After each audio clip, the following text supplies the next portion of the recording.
Bonjour à tous, on se retrouve aujourd'hui pour une nouvelle vidéo qui va aborder une nouvelle fois le sujet de la perte de poids parce que j'ai vu à quel point c'était un sujet qui passionne les foules et à juste titre hein, parce que quand on est mal dans son corps et qu'on cherche à perdre du poids de façon pérenne, ce n'est jamais évident, surtout vu le nombre de propositions qui existent aujourd'hui, le nombre de régimes, le nombre de solutions potentielles qu'on souhaite vous amener à mettre en place pour perdre du poids. C'est vraiment pas du tout évident de s'y retrouver. Si vous n'avez pas vu ma première vidéo, je vous invite à aller la regarder si c'est un sujet qui vous intéresse, où j'aborde un peu plus la genèse de cette perte de poids, comment j'y suis arrivée, quelles choses j'ai potentiellement mises en place en dehors d'un changement de régime alimentaire. Cette vidéo, je voulais la faire parce que moi-même, j'arrive à une période, j'arrive à une partie de ce voyage qui est un peu plus difficile parce qu'on va parler de l'après et qu'il ne s'agit pas que de perdre du poids, il faut le perdre de manière pérenne, comme je le disais en début, le stabiliser et puis euh, trouver trouver une manière au quotidien de vivre avec et de ne pas soit retomber dans d'anciens travers, soit reprendre de mauvaises habitudes. C'est pas forcément évident. C'est pour ça que j'ai intitulé cette vidéo Perdre 22 kilos en 6 mois et après. Parce que l'après, bah, j'y suis. Et puis, même si j'ai pas totalement terminé mon voyage à ce sujet-là, parce que voilà, je ne vais pas parler de chiffres dans les détails parce que bah, c'est très personnel et que, encore une fois, ça ne sert à rien. On est tous très très différents, on n'a pas tous les mêmes problématiques, mais je n'ai pas terminé ce voyage. En revanche, il y a certaines problématiques qui se sont pas avérées, qui se sont présentées à moi, même si j'ai réussi quand même depuis le début à encadrer cette perte de poids, à encadrer mes repas, les repas que je prenais en extérieur, les heures de repas qui comptent aussi beaucoup pour moi et je me fais passer un peu plus en premier quand il s'agit d'organiser des journées, quand il s'agit de prendre des repas. Voilà, en fait, je lisais justement un papier là-dessus d'une personne qui indiquait que maintenant elle refusait certaines invitations à dîner quand on l'invitait à 21 h le soir. Je parle quand il n'y a pas de problématique particulière, hein. Il y a des personnes qui aiment bien dîner très très tard, ce qui n'est pas mon cas. Parce que moi je me lève très tôt le matin et du coup après dans ma digestion je suis moins à l'aise. Mais ce n'est qu'un avis personnel, il y a des personnes qui refusent de sortir le soir, qui préfèrent en fait plutôt s'occuper de leur bien-être quotidien et ne plus sortir faire la fête, peu importe, c'est pas le sujet du tout de la vidéo, mais c'était pour vous dire que environner son quotidien par rapport à des problématiques alimentaires, ça se fait de plus en plus et c'est bien parce que sous la pression un peu de la société, on peut avoir tendance à se mettre de côté et finalement, parfois, mentalement, quand on loupe un coche, on n'arrive pas à reprendre le rythme de notre régime alimentaire. En tout cas, c'est le cas pour moi. C'est le cas pour beaucoup de personnes, même si, et je l'expliquais dans la première vidéo, j'ai tellement été déterminée au mois de mars que la question ne s'est pas posée parce que des exceptions, je ne voulais pas en faire. Et ça m'amène au premier point que je voulais aborder dans la vidéo, c'est comment gérer les écarts, les exceptions, que ce soit sous la pression de la société ou pour vous-même, parce que selon le mode alimentaire que vous voulez mettre en place, eh ben, on nous vend souvent l'idée du rebond glucidique si vous faites un déficit, on nous vend souvent l'idée de faire un cheat meal par semaine pour ne pas craquer. Voilà, on vend plein de choses pour justement ménager au mieux le mental et les cravings de sucre ou de salé ou de que sais-je. Et moi, j'ai décidé de ne pas en faire parce que je connais aussi avec l'âge mes déclencheurs. Mes déclencheurs, ce ne seront pas les vôtres. Même si avec le temps, il s'est avéré que mes déclencheurs n'étaient pas ceux auxquels je pensais. Donc ça, c'est aussi drôle à voir que le palais évolue. Mais gérer les écarts, j'ai décidé de ne pas en faire pendant les 5 premiers mois. Et je vous le disais aussi dans la première vidéo, j'ai fait des choix qui me correspondait, c'est-à-dire que je mangeais pas spécialement de riz, ni de pâtes, ni de pommes de terre. Je mangeais un peu de légumineuses, mais avec raison. J'avais pas un besoin monstre en fait de combler mon assiette avec des choses rassasiantes, sachant que le régime alimentaire que j'ai mis en place m'apportait une grande satiété et que je n'avais pas envie de grignoter entre les repas. J'ai considérablement réduit mes portions aussi, donc mon estomac s'est aussi un petit peu ajusté. Je n'ai pas eu de carence, je n'ai pas eu de faiblesse physique ou de faiblesse, voilà, de vertige, mis à part les 2 semaines où j'ai vraiment décroché du sucre et que ça a été une détox assez terrible comme je vous l'expliquais aussi. En dehors de ça, je vais très bien. Donc voilà, c'était pas pour vous dire ça. Mais j'ai fait le choix de ne pas faire d'écart parce que je me suis mis un cadre, je me suis mis des œillères, je n'ai pensé qu'à ça. Et je n'étais pas du tout obsessionnelle par rapport à la nourriture. Hein. Il ne s'agissait pas de remplacer un problème par un autre. Mais en revanche, je me suis dit que faire des écarts pour moi, c'était pas... ça me correspondait pas. C'était être trop tolérant avec moi et j'ai tendance à abuser de cette tolérance que je me donne à moi-même. Donc parfois, j'ai préféré faire preuve de rigueur, faire preuve de sérieux et de me dire que c'était pas une option. Donc ça me dérangeait pas du tout de voir des gens manger devant moi, etc. À partir du moment où on est aligné avec ses propres croyances, avec son propre fonctionnement, qu'on a des résultats, qu'on se sent bien et pas en frustration, je pense que de se forcer à faire des exceptions ou à gérer des écarts et de devoir gérer les conséquences de ces écarts après, pour moi, c'était pas du tout une bonne option. J'ai attendu vraiment 3-4 mois pour vraiment manger quelque chose où je me suis dit moi c'est une grosse exception alors que pas du tout, hein. C'était pas vraiment 3 menus au fast-food, c'était pas ça, c'était plus manger avec plaisir des aliments que je ne mangeais pas au quotidien par choix et me dire bah voilà, une fois de temps en temps ça m'a fait plaisir, mais je m'aperçois que la grosse portion de riz ou même 30 grammes de riz, bah, j'en ai pas besoin, j'en ai pas envie, ça ne me sert pas, et du coup je préfère la manger en tant qu'exception pour me faire plaisir et pour changer aussi un peu de la monotonie de mes assiettes. Gérer les écarts, c'est pas forcément simple quand on n'a pas le temps de les environner, quand on n'a pas un quotidien, on n'a pas un environnement qui nous permet de choisir quand on fait des exceptions. J'ai bien conscience que les gens qui font des repas d'affaires, par exemple, c'est pas forcément évident parce qu'ils ne mangent pas là forcément où ils veulent manger, ils ne mangent pas à l'heure à laquelle ils veulent manger. Si on a des enfants, c'est pas forcément simple quand on rentre le soir de faire à manger pour tout le monde et à soi différemment. Ça demande une gymnastique un peu mentale un peu différente et parfois compliquée à gérer quand on a d'autres problématiques en plus de celle-là. Mais c'était pour vous dire que oui, effectivement, on peut perdre 22 kilos en 6 mois en faisant des exceptions à partir du moment où vous vous fixez des objectifs. Et ça a été mon cas. J'ai attendu d'avoir passé certains paliers qui étaient des paliers psychologiques en me disant, bah voilà, dès que j'ai atteint un poids, j'ai envie de manger ça. Et finalement, quand j'atteignais ce point, je me suis dit, bah non, je n'ai pas envie. En fait, parce que ce que je mange, je sens que ça nourrit mon corps. Je sens que j'ai tout ce dont j'ai besoin et je n'ai pas envie de craquer pour craquer sur un truc sucré, sur un truc gras, sur un truc vraiment industriel. En fait, en attendant, plus j'attends, c'est un peu comme le sujet du minimalisme, plus on met dans des wishlists et on fantasme des repas, plus au final, quand on approche de cet objectif, on se dit bah finalement non, j'ai plus envie. La nouvelle là-dedans, c'est que le régime alimentaire que j'ai mis en place, qui est l'IGBA, index glycémique bas, eh bien j'ai pu expérimenter des recettes à IGBA qui étaient extrêmement gourmandes et savoureuses et qui m'ont apporté un plaisir sucré avec très peu de sucre industriel, avec des aliments qui sont certes un peu compliqués à trouver et qui sont un peu plus chers forcément que le sucre daddy, on va pas se mentir. Mais après, ce sont des aliments que vous gardez chez vous et que vous n'allez pas utiliser tous les jours. Donc au final, je trouve qu'on s'y retrouve parce que clairement, je ne fais pas des gâteaux toutes les semaines. J'en fais peut-être une fois tous les 3 mois pour une occasion particulière. En dehors de ça, ça ne me manque pas du tout. Parce que j'ai une vraie détox de sucre et que je n'ai plus du tout... j'ai plus du tout de craving pour ça. Donc j'ai fait pas mal d'écarts, surtout en vacances, et le fait de se sentir mieux dans son corps permet aussi d'appréhender au mieux les exceptions.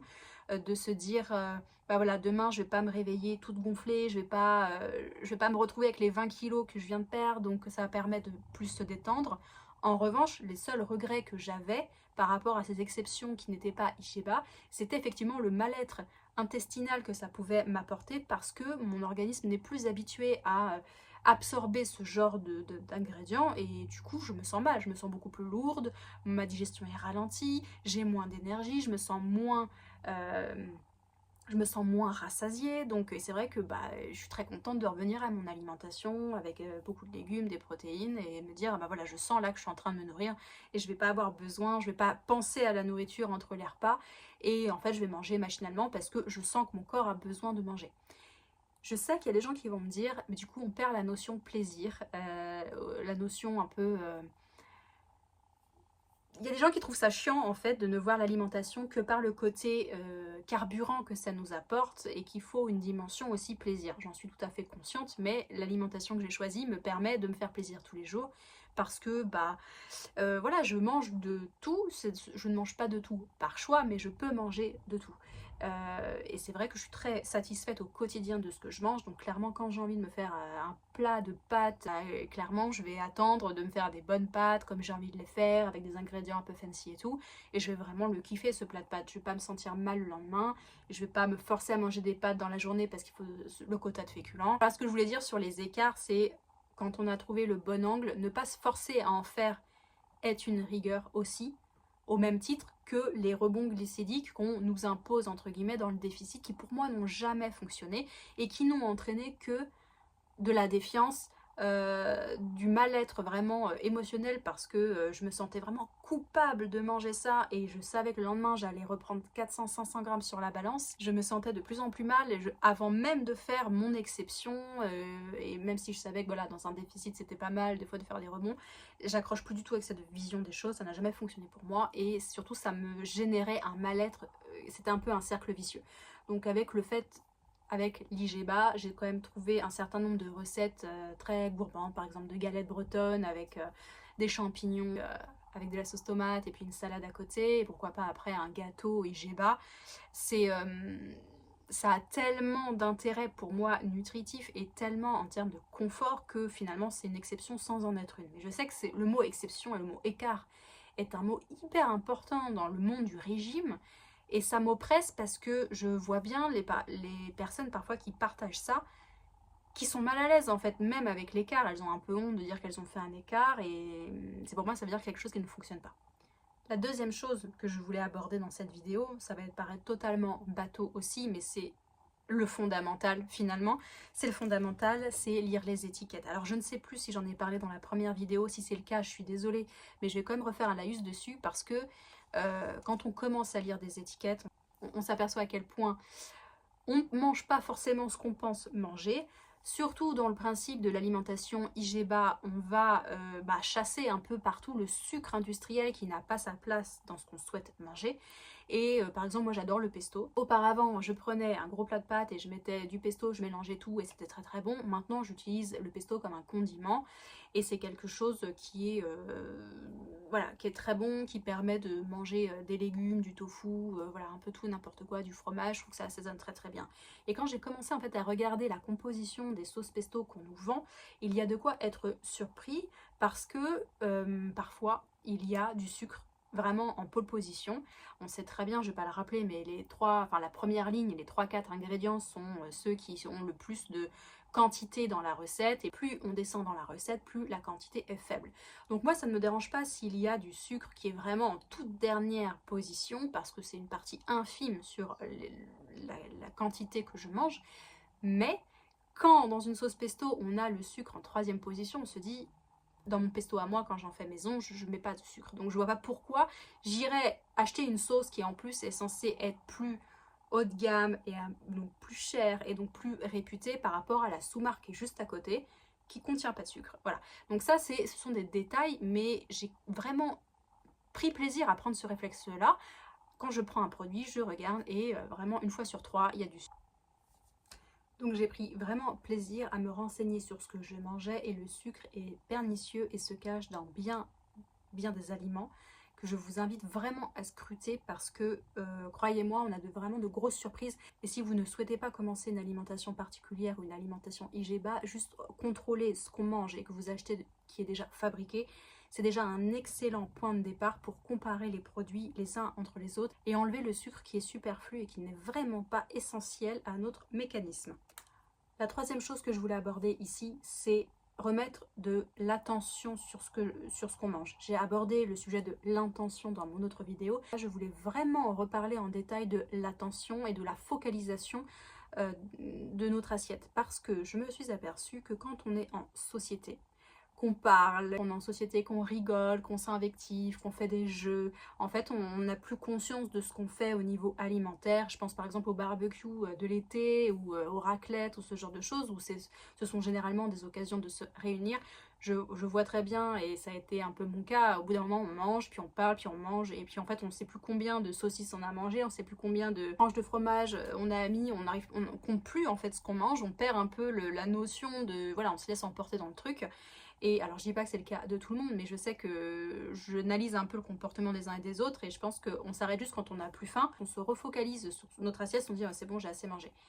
Mais on se donne pas d'objectif de contrôle en fait de l'assiette. Alors je vois bien qu'il y a des gens qui ont déjà cette hygiène de vie et qui se disent bah non, moi je mange 3 tranches de fromage et c'est bon, après j'arrête, et qui s'y tiennent. Et je vois d'autres en fait où voilà, nous on arrive à table et on se dit pas tiens je vais manger tant de fromage, je vais manger ça avec ça, enfin je me fais mon plan dans la tête. Non, en fait on fait l'aspiration et puis on perd totalement le fil de la conversation alimentaire.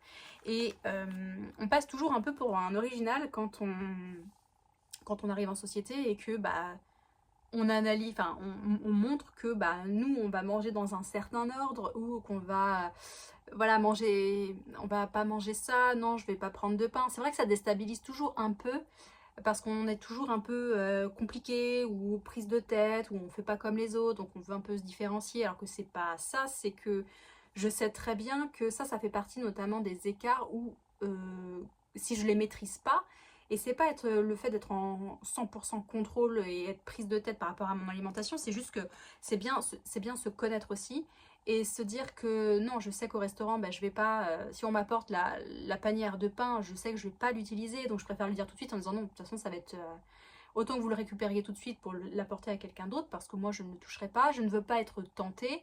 Je sais aussi que ça dépend avec qui vous mangez, mais si vous en mangez, ça va, la personne va se sentir forcée de l'accompagner. C'est un peu comme l'alcool, qui est un autre sujet, mais c'est, voilà, si on arrive en soirée et qu'on dit je bois pas, bah c'est soit t'es enceinte, soit t'es chiante, tu sais pas faire la fête. C'est pas encore très très bien admis d'arriver dans une réunion d'adultes et de dire bah non, moi je prends pas d'alcool. Alors c'est pareil, ne pas boire d'alcool, ça veut pas dire prendre un faux cocktail blindé de sucre et tout ça. Et ça c'est encore un autre sujet, mais peut-être que j'en parlerai un jour, parce qu'on n'a pas tellement d'alternatives quand on n'aime pas trop les sodas, qu'on n'aime pas les bulles, qu'on n'aime pas le sucre, et qu'on veut pas prendre des fausses, des Virgin Colada, même si j'adore ça, hein, parce que c'est, voilà, pour moi c'est vraiment un pic glycémique assuré. Manger avec les autres, c'est pas évident parce que on vient tous, je trouve, avec une carte émotionnelle, une carte alimentaire, avec des objectifs, d'autres n'en ont pas. On n'a pas le même régime alimentaire au sens carné ou végétarien. Je pense aux pauvres poissons qui sont jamais inclus dans le côté végétarien. Ça, c'est pareil. Alors, je sais que c'est un sujet qui est hyper houleux, le végétarianisme. Mais généralement, la première remarque qu'on a quand on annonce qu'on est végétarien, c'est ah bah tu manges bien du poisson, ou ah tu manges bien des crevettes. Bon, ça c'est un truc qui m'énerve parce que pour moi un animal est un animal. C'est pas le sujet de la vidéo, mais voilà, j'ai une pensée pour tous les crustacés qui ne sont pas considérés comme des êtres vivants. Je m'arrête là pour le végétarianisme parce que c'est très très personnel comme démarche, donc c'est pas l'objet de la vidéo. Mais tout ça pour vous dire que quand on est végétarien ou qu'on boit pas d'alcool ou qu'on suit un régime IGBA ou qu'on est même diabétique ou on mange pas pareil que les autres, il y a toujours une sensation de se un peu ostracisé. On se sent un peu jugé, on sent les gens qui font des commentaires un peu en dessous de table en se disant bah voilà, eux ça fait la 20e fois qu'ils essaient de perdre du poids, là encore on les laisse faire leur truc, mais dans 6 mois ils vont remanger un peu n'importe comment, donc c'est un peu compliqué je trouve avec les autres. Donc si c'est votre problématique et que vous avez déjà subi ça, des remarques, et que c'est quelque chose que vous savez hyper anxiogène pour vous, mon conseil quand c'est possible évidemment c'est de fermer les portes en fait. C'est de vraiment, si vous pouvez prendre du temps pour vous sans que ça vous crée des pertes d'opportunités ou des problèmes dans vos relations avec vos proches qui, même s'ils vous aiment, peuvent très bien comprendre que ne pas sortir ou plus que de raison pendant 3 mois, ça vous permet de rester focus sur ce que vous mangez, et bah voilà, s'ils comprennent pas, j'ai envie de dire c'est un autre sujet, mais normalement il ne devrait pas y avoir de problème. C'est de vous fermer, de rester concentré dans ce que vous faites, accepter les invitations que vous ne pouvez pas refuser pour X raisons, et prévoyez voilà, les encas, si vous voilà, prévoyez des petits encas, des petites noix du Brésil ou des petites amandes, ce genre de choses, pour ne pas être sûr de craquer sur le truc à bretzel, là, hyper salé, ou les cacahuètes, ou ceci, cela.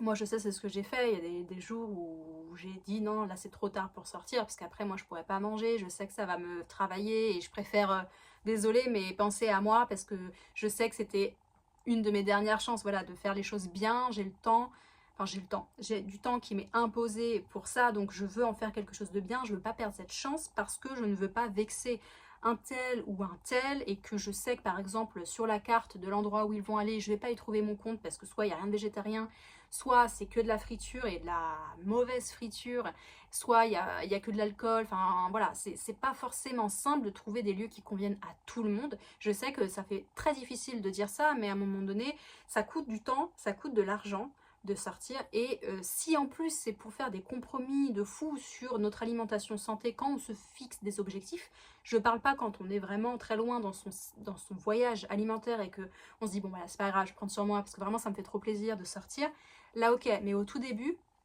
je trouve que le jeu n'en vaut pas la chandelle. Après c'est forcément à vous de déterminer ce qui vaut le coup ou pas. Si vous pensez que votre meilleure amie ou votre mère ou machin, elle va vous faire la tête parce que vous pensez qu'à votre tête, parce que bah, vous voulez rentrer, manger à 19h parce que vous pouvez, que vous n'avez pas vos enfants, que vous voulez vraiment prendre la soirée pour vous, bah, j'ai envie de dire tant pis. Hein. On n'a qu'un corps, on n'a qu'une santé. Et quand on loupe le coche, quand c'est le bon moment pour nous, et bah après c'est super difficile de se recréer une opportunité, de se recréer du temps. Et en fait, plus on avance, plus on s'aperçoit que le temps c'est précieux, et il ne faut pas le gaspiller avec des compromis des fois, mais qu'on fait alors que voilà, non, il y a des opportunités que j'ai refusées parce que bah si c'est pour y aller, c'est super loin de chez moi, que je peux pas manger bien, et que j'ai pas envie, voilà, j'ai pas envie, je préfère penser à ma santé, je sais que je serai fière de moi demain, et que sur le long terme, les bénéfices de ce que j'ai perdu ce soir-là, voilà, se retrouveront, et de manière 1000 fois gagnée. Quelque chose que j'ai mis en place aussi, alors ça je vous parle là récemment, parce que j'arrive, je vous le disais, à une étape assez importante et que j'ai un peu de mal à passer, parce que je pense que mon corps a déstocké tout ce qu'il pouvait déstocker, vraiment assez facilement, parce que ça a été, il y a une partie du poids qui était quand même assez récente, donc c'est forcément plus simple de faire partie les choses qui sont installées depuis peu. Le poids que vous avez gagné sur 10 ans, 15 ans, 20 ans, bah, vous n'allez pas le perdre forcément en 6 mois, ça c'est sûr. J'ai de la chance que ma méthode ait fonctionné, c'est de la chance, et en même temps ça a été une méthode que j'ai mise en place parce que je me suis imposé des choses à moi-même, je me suis découvert une constance et une rigueur que je ne possédais pas avant. Je pense du fait de mon expérience personnelle très récente qui ne m'a pas laissé le choix. Ce n'est pas un voyage non plus que j'ai fait seule, même si la personne avec qui je l'ai fait, elle l'a fait de totalement manière différente. Mais voilà, c'est aussi quand on est convaincu de ce qu'on fait que bah on n'envie pas la personne en face, et qu'on n'a pas envie, en fait on n'est pas en train de guetter ce que l'autre fait, se dire non, ne pas remettre en question. Quand on est sûr de soi, on est sûr de soi, même si ça n'empêche pas bien sûr d'adapter au fur et à mesure du temps, parce que vous voyez comment votre corps réagit, sachant que je le précise encore une fois ici, il n'y a pas que le corps, hein, il y a le sommeil, il y a l'état psychologique, il y a les troubles alimentaires si vous en avez ou pas, si vous êtes suivi ou pas, enfin voilà, il y a un apprentissage de la nourriture par rapport à votre foyer familial, comment vous avez mangé enfant, est-ce que vos parents cuisinaient, est-ce qu'on vous a appris à cuisiner, est-ce que vous vous êtes vous-même donné des leçons, renseigné, est-ce que vous avez essayé de faire des choses, sortir de votre zone du confort, enfin bref, c'est pas qu'une histoire de poids, c'est un ensemble de choses, et parfois c'est pour ça que j'en arrivais à cette conclusion dans l'autre vidéo, c'est un refondement de nos fondations qui fait qu'on arrive à trouver une nouvelle méthode. C'est pas en suivant un truc bêtement sur internet, même si on commence comme ça, tous et toutes, et moi la première, mais c'est en s'instruisant, en se documentant, en lisant, en regardant, en s'inspirant qu'on arrive à faire quelque chose de personnel. Si on recrache une méthode, persister sur la durée, ça ne fonctionnera pas. Ça fonctionnera un temps, mais si vous n'apprenez pas à manger, si vous n'apprenez pas à vous cuisiner, à prendre soin de vous, même quand vous êtes fatigué, qu'on rentre tard, que vous n'avez pas ce qu'il faut dans votre frigo, etc., eh bien, ça, pour moi, ça va avoir du mal à fonctionner. Il faut qu'il y ait un process un peu plus complexe que de régurgiter quelque chose qu'on lit. Ce n'est que mon avis personnel. Je sais que je dis ça tout le temps, mais c'est vrai, c'est mon avis personnel. Donc ça sert à rien de venir me dire en commentaire que c'est facile pour moi.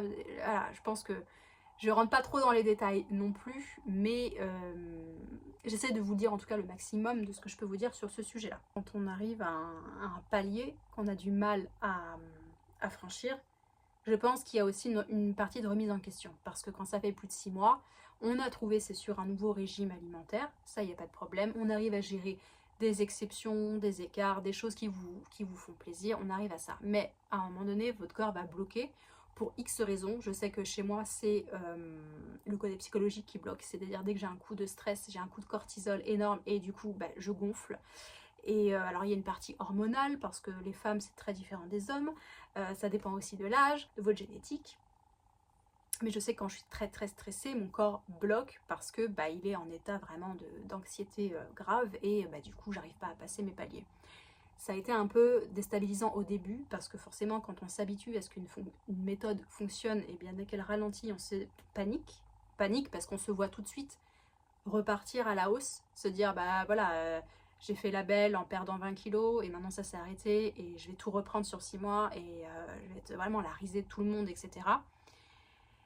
Je mentirais si je disais que ça m'a pas traversé l'esprit, mais je pense qu'il faut avoir confiance en soi, confiance en la méthode, confiance en son corps. Il faut essayer de comprendre les choses de manière différente. C'est pour ça que le fait de noter sur un carnet tout ce qu'on a mangé, et je le fais tous les jours depuis 6 mois, et c'est devenu un petit rituel que j'aime bien, même si je vais finir par arrêter, parce que je ne mange pas non plus chaque jour de différentes choses. Mais ça me permet de reprendre un peu la semaine d'avant. Qu'est-ce que j'ai fait? Quel a été l'événement qui m'a chamboulé? Est-ce que j'ai mangé à des horaires décalés? Est-ce que j'ai été moins active, plus active? Le fait de s'analyser un peu plus sans rentrer dans la paranoïa, parce que ça peut être très très vite anxiogène. Moi, ce que je fais, c'est pour relancer la machine, c'est que je fais un jour ou deux de phase offensive du programme dont je vous parlais dans l'autre vidéo. C'est-à-dire que je repars à zéro pour faire une sorte de détox. Je fais vraiment une journée zéro sucre. Et ça permet généralement de redire à mon corps, voilà, de se relancer. J'essaye de me coucher beaucoup plus tôt, j'essaye de moins faire d'écran, j'essaye de moins me stresser moi-même, je ne vais pas regarder les infos, je vais pas, voilà.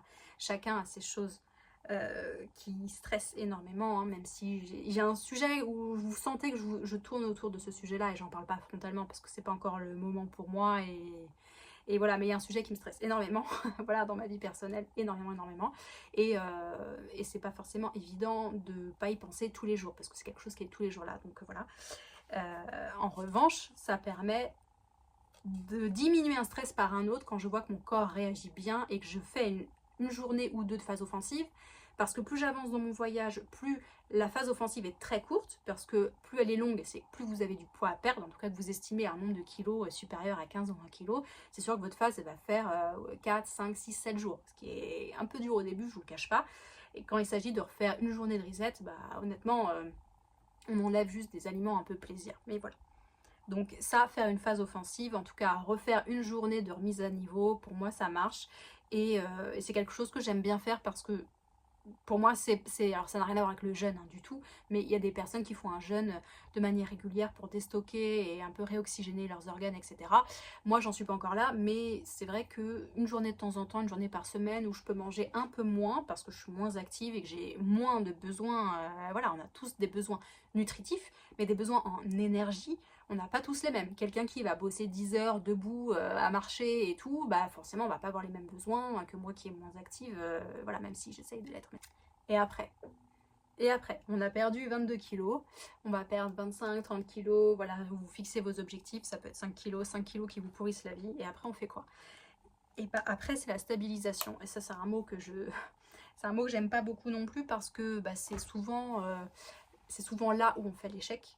clairement, parce que les gens sont tellement heureux d'avoir perdu le poids que généralement, c'est pas le cas de tout le monde encore une fois, mais généralement on décroche très vite, on fait allez, un petit mois de stabilisation, puis après bah, ça nous passe au-dessus de la jambe parce que bah, on commence à sortir, on commence à se faire plaisir et on oublie un petit peu, voilà. Donc ça a été un peu le cas de moi, de beaucoup de personnes que je connais aussi autour de moi qui ont fait des régimes plusieurs fois et qui ont fini par reprendre, alors pas immédiatement, hein, mais ça s'est fait un peu, voilà, ça revient de manière un peu pernicieuse.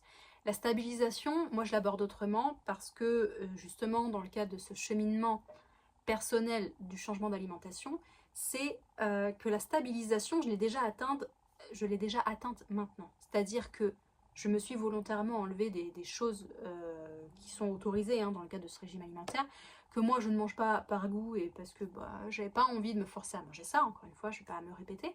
Mais la stabilisation, c'est en fait juste continuer son régime alimentaire. Si vous vous sentez frustré, si vous commencez quelque chose, alors je ne parle pas de la phase offensive, qui est un peu dure, mais la phase de déstockage dans laquelle je suis depuis un moment, elle est tout à fait gérable pour moi parce que ça correspond à mes goûts alimentaires et c'est quelque chose auquel je me suis habituée et j'ai pas besoin de plus. Dès que je mange plus, je me sens mal et je sens que mon corps il est en stress et je vois pas d'intérêt. Clairement par rapport à la vie que je mène, je ne vois pas l'intérêt de m'infliger ça.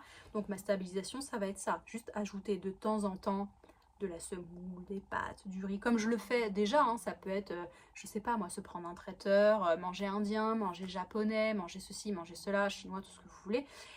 C'est pas, je sais que je suis en stabilisation. Le fait d'avoir gardé cette phase de déstockage le plus longtemps possible et d'ajouter de temps en temps des aliments euh, dits plaisir, ça me permet moi de ne pas culpabiliser. Et en fait, il faut que je garde ce mode de vie le plus longtemps possible. Et ce qui est bien, c'est que depuis le début de cette histoire, c'est que je ne me revois pas manger autrement parce que j'ai, à mon sens, réappris à manger des légumes sans viande, ni poisson, ni crustacés. Et pour moi, c'est ça, manger correctement, en tout cas, selon moi. J'ai de la satiété, je perds du poids, je ne me sens pas frustrée. Si je me sens frustrée, je peux tout à fait cuisiner tous les desserts que je veux, mais en forme IGBA. Aujourd'hui, il y a des pâtisseries un peu partout qui commencent à ouvrir IGBA et c'est génial, en tout cas si c'est pas sur le propre IGBA parce qu'il faut que ce soit, je crois, prouvé scientifiquement, enfin il faut faire des études de laboratoire pour avoir l'appellation IGBA. En tout cas, ce sont des sucres naturels ou voilà, avec des farines un peu plus complètes. On se redirige vers une pâtisserie un peu moins sucrée, ou en tout cas sucrée différemment. Donc on n'est pas totalement perdu et on vit pas dans la frustration. Et je sais que les personnes qui me disent, moi je pourrais jamais faire ça, jamais décrocher du sucre, etc. Pour moi, ça montre qu'il y a un problème même subconscient, inconscient d'addiction au sucre. On pense qu'on ne peut pas vivre sans. On pense qu'on ne peut pas vivre sans pain au lait, sans Nutella, sans voilà, chocolat, Kinder, toutes ces choses alimentaires et tout ça. Sans croissant, sans voilà, tout ce qu'on aime au quotidien. Bien sûr que si, on peut. On peut, c'est très dur. Alors je le redis ici, hein, moi-même qui ne me considérais pas comme une addict au sucre, ça a été compliqué.